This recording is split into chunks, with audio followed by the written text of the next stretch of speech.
Kabar duka sedang menyelimuti keluarga Tyas Mirasih atas meninggalnya ibunda tercinta.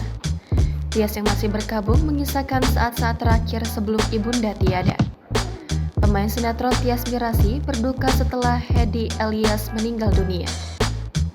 Hedi Elias adalah ibu Tyas Mirasih yang meninggal dunia pada Rabu 24 Mei pukul 5.27 waktu Indonesia Barat.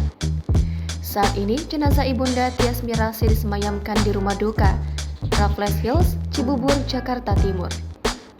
Pemain sinetron Bobby Maulana mengatakan Tyas Mirasih pasrah dan menerima kenyataan saat harus ditinggalkan selamanya oleh sang ibu. Sebelum meninggal dunia, Tyas Mirasih terus mendampingi ibunya di sela kesibukannya bekerja di lokasi syuting. Tyas Mirasih bahkan rela membatalkan pekerjaannya di lokasi syuting sinetron untuk menemani ibundanya menjalani perawatan di rumah sakit.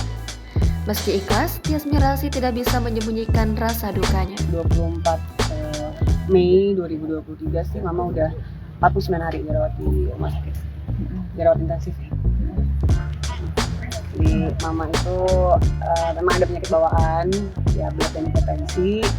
Cuman ternyata kita agak miss di ginjal, akhirnya jadi komplikasi.